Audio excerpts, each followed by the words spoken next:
Going back to February of 2019, DSP was contacted by the Drunken Peasants to appear in their podcast and play Street Fighter 2 together. The Drunken Peasants podcast is basically a show where a couple guys get together and laugh at people doing dumb shit on the internet, and one day, they figured they should have DSP on for a guest.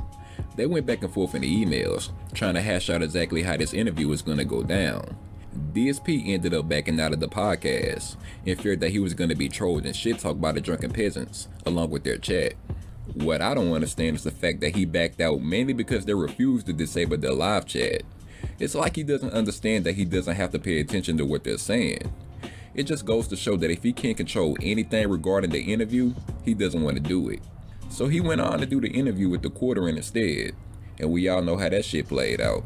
Now we move back to January of 2020, when randomly, the Drunken Peasants Twitch account showed up to DSP's chat to berate Phil for backing out of the podcast.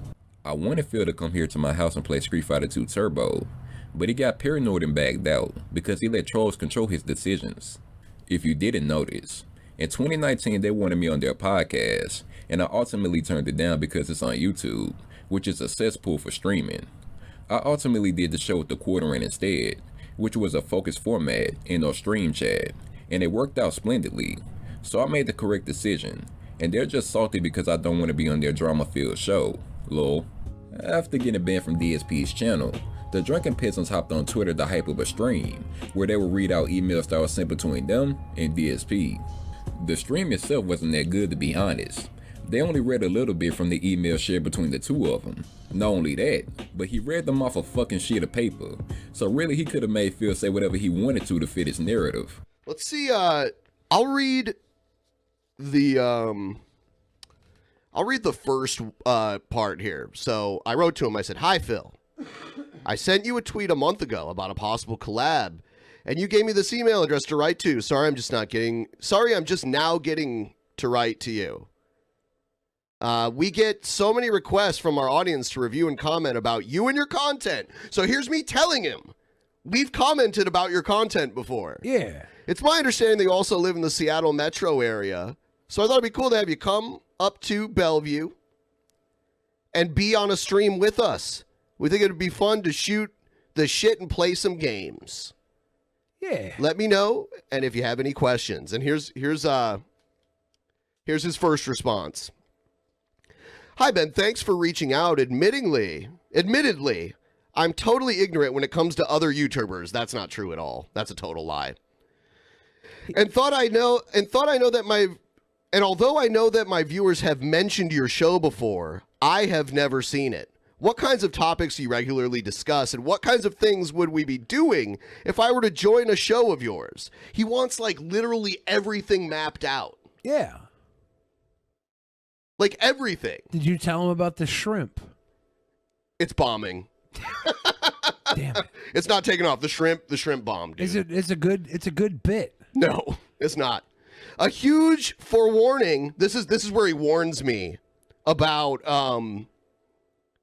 his audience bringing drama. Audience. Yeah.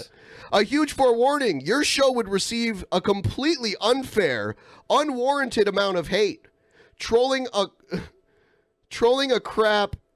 I don't know why that must be a trolling a crap if I were to ever be on it. Okay. Trolling a crap? I think he means and crap.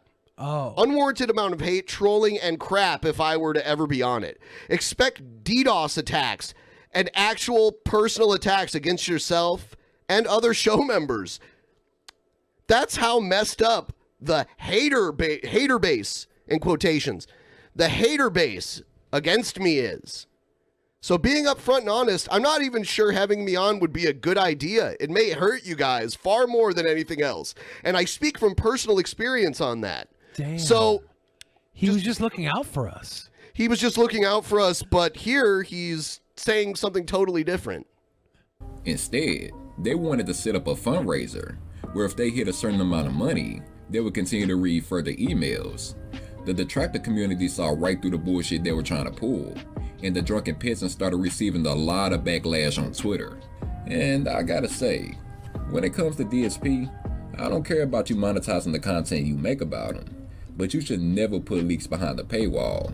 It really defeats the purpose and makes you look like an asshole. So they were getting called out left and right on Twitter, and oh boy did they respond. Quit baiting for views and give us the rest of the DSP emails. Baiting for views? What the fuck does that even mean? Any content posted by any creator is bait for views. It's not a bad thing, that's the nature of this business. You're not entitled to see my emails. I'll release them as quickly as I choose. Your shit talking will only delay it. Marked for deletion. That feeling when you don't hit the goal. You actually seem aware enough not to fall for this bait. Very disappointed. Anyway, I'll read the emails eventually. Watch if you want, or don't. It's cool. Sounds like a paywall to me. We never said the emails were a condition of the goal. Only that if we met the goal for Saturday's show, then that is the day we will read them. I had the stack of all the emails printed out. Reach a little further. If we met the goal for Saturday's show, then that is the day we will read them. Isn't that exactly what they're saying though? The show itself was a condition of the goal. You can look back every week for the last 16 months to see this to be true. I would have read the emails eventually, regardless of that happening. The goal has never not been met. We don't need the anti-DSP crowd to help us with that. No, I get that. I just mean the mentality of the emails being behind the paywall is because they'll be read in your extra show that you do if you hit the goal. Them being read regardless though makes it false, but from the way it was worded, I don't blame them for thinking that. I mentioned during the almost 3-hour stream that I would eventually read them. I've only recently suggested that now I might not, or will delete them to trigger the people who are overreacting. It's pretty entertaining and ridiculous how you get each other riled up. You sound like a budget DSP here, because this is exactly what he'd do. Bait people to give money for a dumb goal, get called out, hit them with pignosis and claim that you never paywalled anything, threaten to not do it, then say you triggered the trolls. DSP does it better. Get on his level, dude. This even gained the attention of DSP, who made a pro-gamer move and said that he was going to be releasing all the emails shared between the two of them on his website for free. This of course earned some salt from the drunken peasants. I don't really see how DSP having to release his own emails that prove to everyone he was lying is a win for him. But it's funny to watch his biggest detractors congratulate him before he actually does it. I can't wait to see how that turns out for the both of you.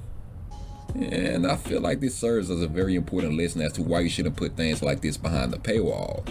Because it can backfire just like this, and you can end up looking even worse than DSP. And that's something you definitely shouldn't strive for.